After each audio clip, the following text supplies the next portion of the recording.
I remember the last time I saw him like it was yesterday, not 2 years ago. Daniel, standing on the beach of our private villa in Santorini, golden in the sunset light. He turned, smiled that crooked smile I'd fallen in love with, and said he was going for one last swim before dinner. "Don't be long," I called from my lounge chair. "We have reservations at 8. "I won't," he promised. "Love you, Emma." I watched him wade into the Mediterranean, strong strokes carrying him out past the breakers. Then I dozed off in the warm evening air. When I woke, the sun had set and Daniel was gone. His clothes still lay neatly folded on the sand. His wedding ring sat on top, catching the last light of day. But my husband of 4 days had vanished. The Greek police searched for weeks. They found nothing, no body, no signs of foul play. Just a tragic honeymoon drowning, they said. These things happen. The current was strong that night. He must have been pulled out to sea. I didn't believe it. Daniel was an expert swimmer. He'd grown up on the California coast, spent summers lifeguarding. But what other explanation was there? His twin brother James flew out to help with the search, to handle arrangements when hope faded. He looked so much like Daniel it hurt to be near him. Same dark hair and green eyes, same height and build. But James was quieter, more serious. Where Daniel had been all charm and easy laughter, James was contained, careful. "I'm sorry," he'd said when the police finally called off the search. "I know how much he loved you." Did he? Sometimes I wondered if anyone had really known Daniel. Even me, his wife of exactly 4 days. Now 2 years later, I sat across from James in a coffee shop, staring at the letter that had shattered everything I thought I knew about my marriage. "When did you get this?" My voice sounded strange to my own ears. "Yesterday."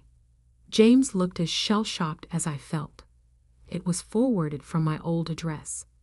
Postmark is from Brazil. I read the letter again, Daniel's familiar handwriting swimming before my eyes. "Dear James, if you're reading this, you've probably been taking care of Emma, just like I knew you would. Always the responsible twin, cleaning up my messes. Well, here's one last mess for you. I'm not dead, obviously. But I needed everyone to think I was. You see, I'd gotten myself into some trouble, the kind that doesn't go away with a few apologetic phone calls and borrowed money. The kind that ends with broken kneecaps, or worse. I know what you're thinking. Why get married then? Why drag Emma into it? Truth is, I needed her. Or rather, I needed her money. That trust fund she inherited from her grandmother. Well, let's just say it came in handy. Don't worry. I left enough to raise the baby. Oh yeah, surprise. Emma's pregnant. About 6 weeks along when we left for Greece. She probably doesn't know yet. Take good care of them both. It's the least you can do, considering you've been in love with her since the day I introduced you. Consider this my last gift to you, brother. The woman you love and the family you always wanted. All yours. Try not to hate me too much. Daniel." My hands shook as I set down the letter. How did he know? About the baby, I mean. I didn't find out until after. "He must have seen the test results," James said quietly. "You went to the doctor just before the wedding, remember?" I nodded slowly. The routine physical my insurance had required before adding Daniel to my policy. He'd gone with me, been so attentive. He planned it all, I whispered. The whole thing. The wedding, the honeymoon location. He knew exactly what he was going to do. "Emma?" James reached across the table, then pulled back. "I'm so sorry. I had no idea he was." That he would use me, steal my money, fake his own death. The numbness was wearing off, replaced by a rage so pure it scared me. Did you know about his trouble? The people he owed money to? James shook his head. He'd been distant the last few years, moving around a lot, never staying in one place too long. But he seemed different with you, settled, happy, I thought. He laughed bitterly. I thought you changed him. No one changes Daniel, I said, the truth of it hitting me fully. He just changes masks. My son Lucas chose that moment to stir in his stroller beside me. Almost 18 months old now, he was the spitting image of his father, of both his father and his uncle.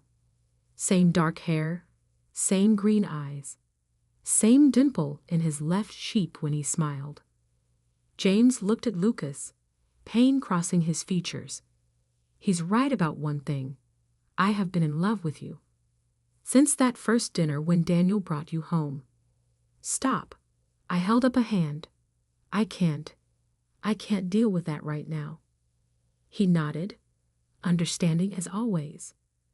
James had been my rock these past 2 years, helping with the baby, handling Daniel's estate, making sure Lucas would know stories about his father. Only they were all lies. Every memory, every story, every moment of grief, based on a carefully constructed fiction. What do you want to do?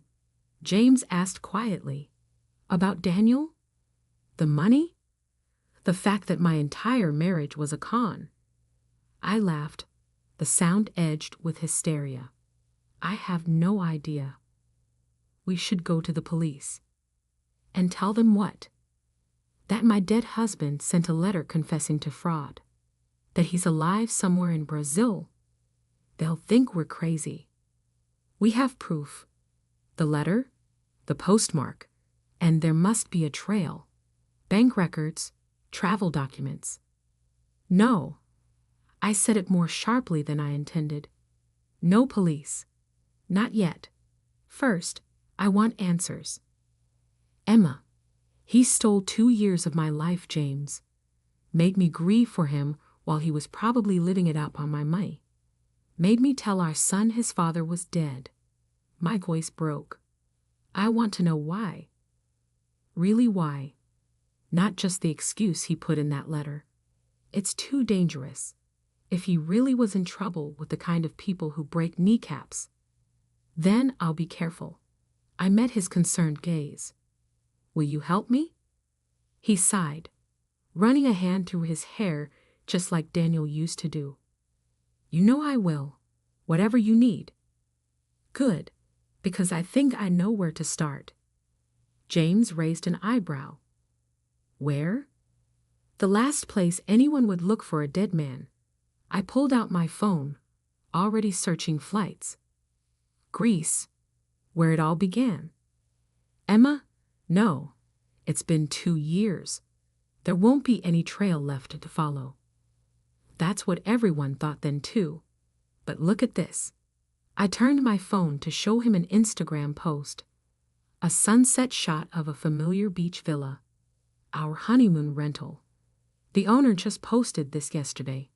Notice anything strange? James leaned closer, squinting at the image. Then his eyes widened.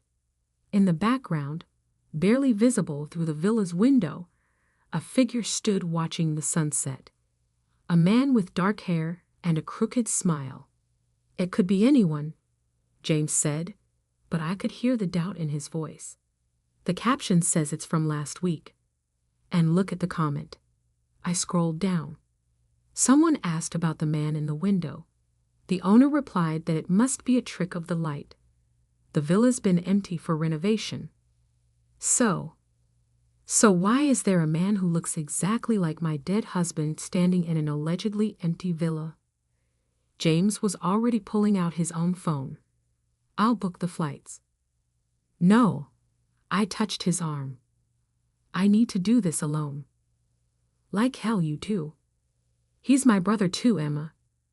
And if he's really alive, if he really did all this, his jaw tightened. I need answers too.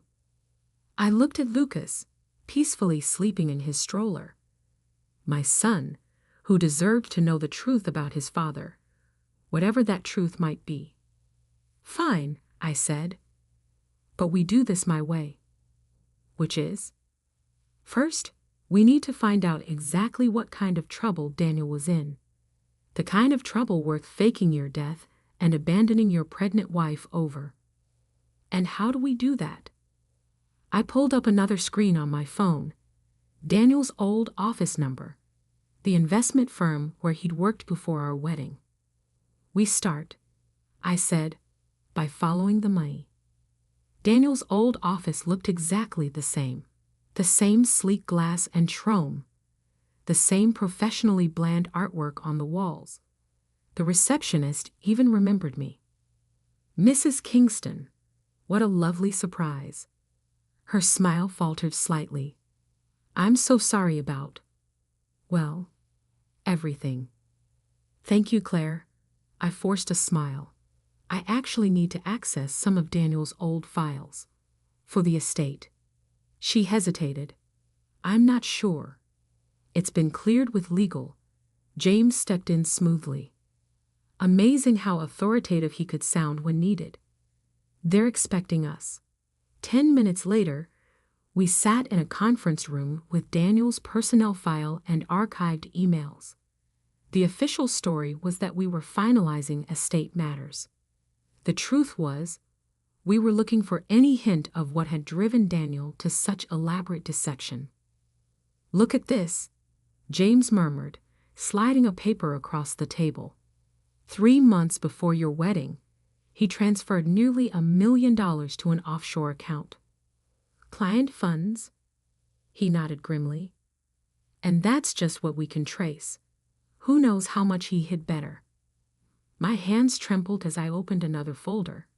Inside were client complaints, dozens of them, all claiming missing funds, unauthorized trades, vanished investments, all quietly settled by the firm to avoid scandal. They knew, I realized. The firm knew he was stealing, but they covered it up, probably hoping he'd pay it back before anyone noticed. James was scrolling through emails on his laptop, but he just kept digging deeper. How much? In total? From what I can piece together, at least $5 million. Maybe more. I felt sick. The trust fund Daniel had accessed after our wedding.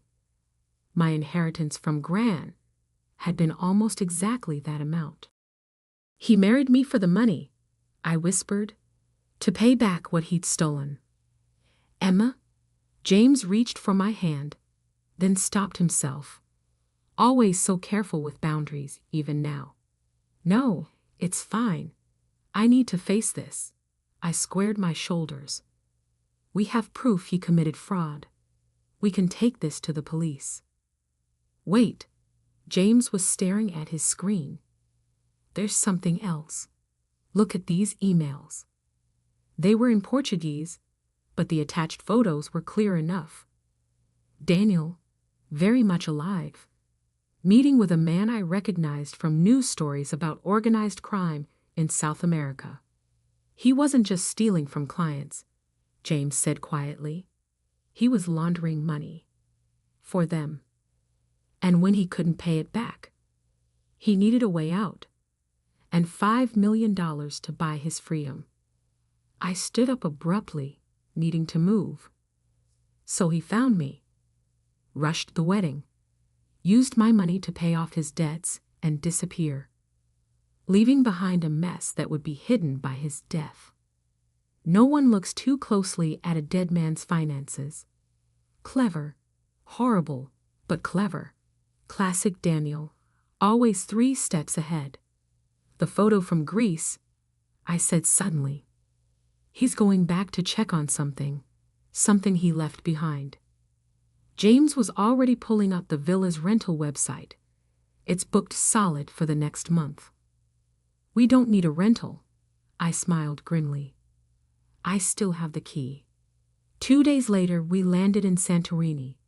I'd left Lucas with my sister, promising to explain everything when I returned.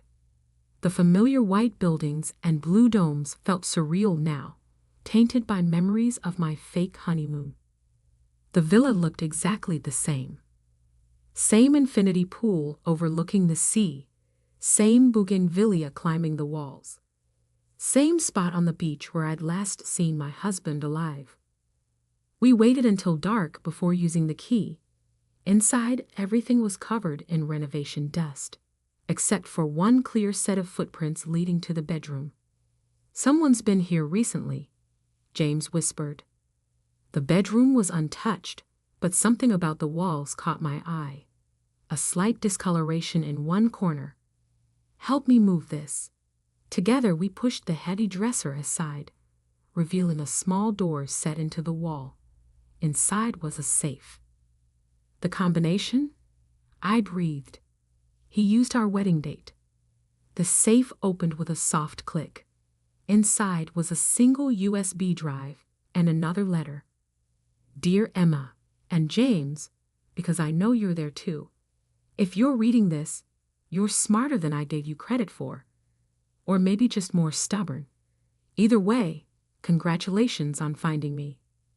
The drive contains everything. Proof of who I was really working for, account numbers, names, my insurance policy, in case they ever found me. Now it's yours. Use it however you want. For what it's worth, I did love you, Emma.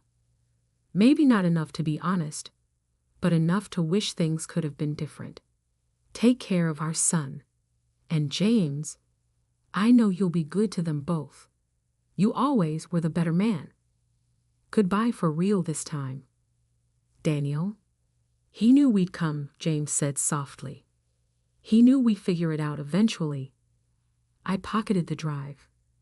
This is what he came back for, but something spooked him before he could get it. A floorboard creaked behind us.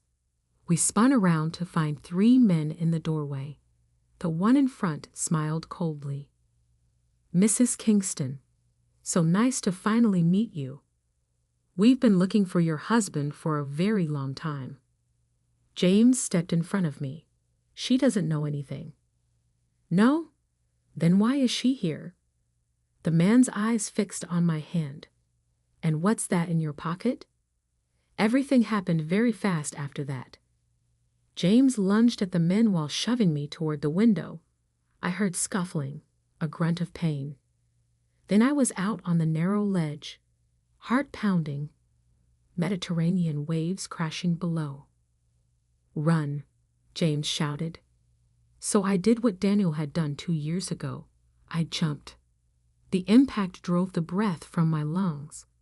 Salt water burned my eyes, my nose. But I'd been prepared for this. Had worn clothes I could swim in. Unlike Daniel's theatrical drowning, I had no intention of dying. I surfaced briefly, saw James diving in after me, the men shouting from the window. Then I dove deep, swimming parallel to the shore where our rental car waited.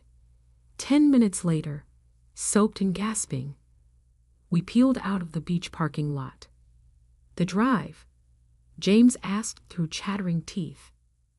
I patted my waterproof phone case, safe, along with photos I took of Daniel's files from the office. "Good." He pushed his wet hair back. "Because I think it's time to get the authorities involved. The real authorities, not local police. Interpol? Higher. Those men back there? CIA. I saw their badges when we fought. Daniel wasn't just laundering money for criminals. He was helping them launder intelligence too. Selling secrets." The pieces clicked into place. The rushed wedding, the elaborate fake death, the constant moves. Daniel hadn't just been running from mob debt. He'd been running from his own government. "What do we do now?" James pulled out his phone. "I have a contact. Someone who can help us handle this properly. But first, He hesitated. Emma, once we do this, once we turn over that drive, Daniel won't be legally dead anymore. He'll be a wanted man. It will change everything. Everything already changed the moment I read his letter. I stared out at the dark water where my husband had staged his death. I want the truth. All of it. Whatever that means. 6 months later, I sat in my living room watching the news. Daniel's face filled the screen. A grainy surveillance photo from Argentina, where he'd finally been arrested. The headline scrolled beneath. International Man and UNT Indies. FUGITIV FIANCIER in CUSTODUI. Lucas played on the floor nearby, too young to understand that his father wasn't just a sad story anymore, but a real person who would spend many years in prison. James came in from the kitchen carrying coffee. He'd moved in 3 months ago, officially to help with security while the case unfolded. Unofficially, well, some things take time to acknowledge. They're transferring him back to the U.S. next week, he said, sitting beside me. Are you sure you want to see him? I nodded. I need to. For Lucas's sake, if nothing else. His father may be a criminal, but he deserves to know where he comes from. And what about you? What do you need? I turned to look at him. This man who was identical to my husband in every physical way, yet completely different in all the ways that mattered. Who had helped me uncover the truth, even knowing it would hurt. Who loved my son like his own. I need time, I said honestly, to process everything, to figure out who I am beyond Daniel's victim or Lucas's mother. You have time, he said softly, as much as you need. On the screen, they showed the villa in Santorini, now a key piece of evidence in an international investigation. The beach where it all began and ended. The water that had swallowed one life and given me another. Lucas toddled over, holding up his favorite book. Story? I pulled him into my lap while James began to read. My son snuggled against me, secure in the simple truth of being loved. Someday, he would learn the complicated truth about his father. But for now, this was enough. This quiet moment, with the people who had helped me find my way back from Daniel's lies to something real. You okay? James asked softly when Lucas had fallen asleep. I thought about Daniel's letter, about his last gift to his brother. He'd been right about one thing. James was the better man, but he'd been wrong about everything else. My life hadn't been stolen or given away. I'd rebuilt it myself, with help from someone who understood that real love isn't about deception or dramatic gestures. It's about showing up, day after day, choosing honesty even when it hurts. Yeah, I said, reaching for James's hand. I'm okay. Sometimes the deepest betrayals lead us to the truest connections. Sometimes what looks like an ending is really a beginning in disguise. And sometimes, amid all the lies and complications, we find exactly where we're meant to be. The next week, I faced Daniel across a prison visiting room table. He looked older, tired, but still wore that crooked smile. I knew you'd figure it out eventually, he said. You and James, always the smart ones. Why? I asked simply. The whole elaborate scheme. Why not just ask for help? He laughed bitterly. Would you have given me $5 million if I had? We'll never know. You didn't trust me enough to find out. His smile faded. How's Lucas? Happy, healthy, loved. By James? By family. I stood up. Goodbye, Daniel. I'm not coming back. I really did love you, he called as I walked away. In my own way. I paused at the door. I know. But love without trust, without honesty, it's just another pretty lie. Outside, James waited by the car. You got what you needed? I looked at him. Really looked at him. Same face as Daniel, but such different eyes. Eyes that had never lied to me. Yeah, I said. I did. We drove home to Lucas, to our complicated but honest life, to all the truths still waiting to be discovered between us. The future stretched ahead, uncertain, but real. And sometimes, that's the greatest gift of all.